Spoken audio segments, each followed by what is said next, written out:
ದೇಶದ ಹಿತದೃಷ್ಟಿಯಿಂದ ಚಿನ್ನ ಖರೀದಿಯನ್ನು ಕೆಲಕಾಲ ಮುಂದೂಡಬೇಕೆಂದು ಪ್ರಧಾನಿ ನರೇಂದ್ರ ಮೋದಿ ನೀಡಿರುವ ಮನವಿಗೆ ಹಾವೇರಿ ಜಿಲ್ಲೆಯ ಚಿನ್ನ ವ್ಯಾಪಾರಿಗಳು ಮಿಶ್ರ ಪ್ರತಿಕ್ರಿಯೆ ವ್ಯಕ್ತಪಡಿಸಿದ್ದಾರೆ.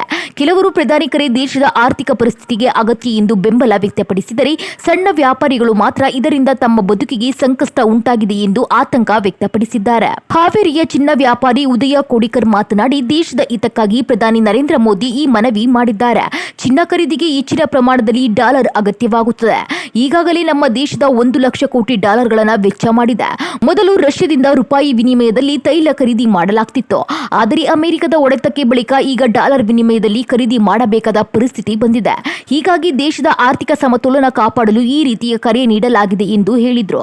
ಇನ್ನೊಂದೆಡೆ ಚಿನ್ನಾಭರಣ ತಯಾರಕರಾದ ಗಣೇಶ್ ರೈಕೋರ್ ಪ್ರಧಾನಿ ಮನವಿಯಿಂದ ಸಣ್ಣ ವ್ಯಾಪಾರಿಗಳಿಗೆ ದೊಡ್ಡ ಹೊಡೆತ ಬಿದ್ದಿದೆ ಎಂದು ಬೇಸರ ವ್ಯಕ್ತಪಡಿಸಿದ್ರು. ಈಗಾಗಲೇ ಚಿನ್ನದ ಬೆಲೆ ಏರಿಕೆಯಿಂದ ಜನರು ಖರೀದಿಗೆ ಬರುತ್ತಿಲ್ಲ. ನಿಶ್ಚಿತಾರ್ಥ, ಮದುವೆ ಮುಂತಾದ ಕಾರ್ಯಕ್ರಮಗಳಿಗೆ ಮಾತ್ರ ಜನರು ಚಿನ್ನ ಖರೀದಿಸುತ್ತಿದ್ದಾರೆ. ಇಂತಹ ಸಮಯದಲ್ಲಿ ಪ್ರಧಾನಿ ಖರೀದಿ ಮಾಡಲು ಮನವಿ ಮಾಡಿ ಪರಿಣಾಮ ವ್ಯಾಪಾರ ಇನ್ನಷ್ಟು ಕುಸಿದಿದೆ ಎಂದು ಹೇಳಿದ್ರು. ಅವರು ಮುಂದುವರಿಸಿ, ದೊಡ್ಡ ವ್ಯಾಪಾರಿಗಳಿಗೆ ಈ ಸಮಸ್ಯೆ ಎಷ್ಟು ಪರಿಣಾಮ ಬೀರುವುದಿಲ್ಲ. ಆದರೆ ನಮ್ಮಂತ ಸಣ್ಣ ಕಾರ್ಮಿಕರು ಮತ್ತು ಚಿನ್ನಾಭರಣ ತಯಾರಕರ ಬದುಕು ಸಂಪೂರ್ಣವಾಗಿ ಈ ಉದ್ಯಮದ ಮೇಲೆ ಅವಲಂಬಿತವಾಗಿದೆ. ಕೆಲಸವೇ ಇಲ್ಲದ ಪರಿಸ್ಥಿತಿ ಬಂದರೆ ನಾವು ಏನು ಮಾಡಬೇಕು ಎಂದು ಪ್ರಶ್ನಿಸಿದ್ರು. ಒಟ್ಟಲ್ಲಿ ಪ್ರಧಾನಿ ಮೋದಿ ನೀಡಿರುವ ಕರೆ ದೇಶದ ಹಿತಕ್ಕಾಗಿ ಎನ್ನುವ ಅಭಿಪ್ರಾಯ ಒಂದು ಕಡೆ ವ್ಯಕ್ತವಾಗುತ್ತಿದ್ದರೆ, ಮತ್ತೊಂದೆಡೆ ಸಣ್ಣ ಚಿನ್ನ ವ್ಯಾಪಾರಿಗಳು ಮತ್ತು ಕಾರ್ಮಿಕರ ಬದುಕಿನ ಪ್ರಶ್ನೆಯೂ ಎದುರಾಗಿದೆ. ದೇಶದ ಅಭ್ಯುದಯಕ್ಕಾಗಿ ಈಗ ನಮ್ಮ ಬಂಗಾರ ಮತ್ತು LPG ಸಿಲಿಂಡ್ರು ಇವೆಲ್ಲ ನಾವು ಫಾರಿನ್ ಎಕ್ಸ್ಪೋರ್ಟ್ ಮಾಡ್ಕೋಬೇಕಾಗ್ತದೆ. ಅಲ್ಲಿ ಅಮೇರಿಕನ್ ಡಾಲರ್ ಮುಖಾಂತರ ತೊಗೋಬೇಕಾಗ್ತದೆ. ಈಗಾಗಲೇ ನಮ್ಮ ಅಮೇರಿಕನ್ ಡಾಲರ್ 1 ಲಕ್ಷ ಕೋಟಿಗೂ ಅಧಿಕವಾಗಿ ಡಾಲರ್ ನಮ್ಮದು ಖರ್ಚಾಗೈತಿ. ಇದರ ಮೊದಲು ನಾವು ರಷ್ಯಾದಿಂದೆಲ್ಲ ಫ್ಯೂಲ್ ಪಲ್ ರುಪೀಸ್ ಒಳಗೆ ತೊಗೋತಿದ್ವಿ. ಈಗ ಅಮೇರಿಕಾದ ದಿಗ್ಬನೆಗೆ ಡಾಲರ್ನಾಗ ತೊಗೋಬೇಕು. ಡಾಲರ್ ತೊಗೊಂಡ್ರೆ ಮುಂದದ ವರ್ಷನಾಗ ನಮಗೆ ಸಂಕಷ್ಟ ಆಗ್ತೈತಿ. ಅದಕ್ಕೆ ನಮಗೆ ಬಂಗಾರದ್ದು ನಮ್ಮ ರಿಟೇಲ್ ವ್ಯಾಪಾರಕ್ಕೇನು ಅವರು ತೊಂದರೆ ಮಾಡಿಲ್ಲ.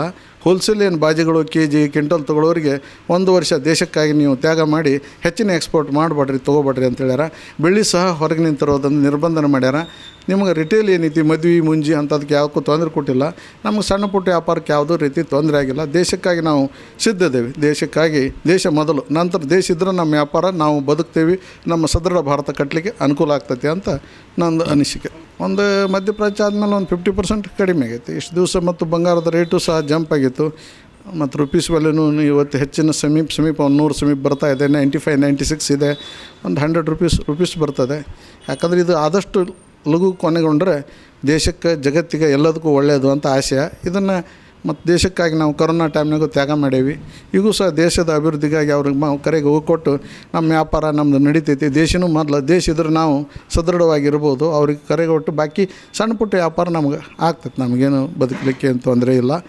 ದೇಶ ಮೊದಲಿದ್ರೆ ನಾವು ಬದುಕ್ತೇವೆ.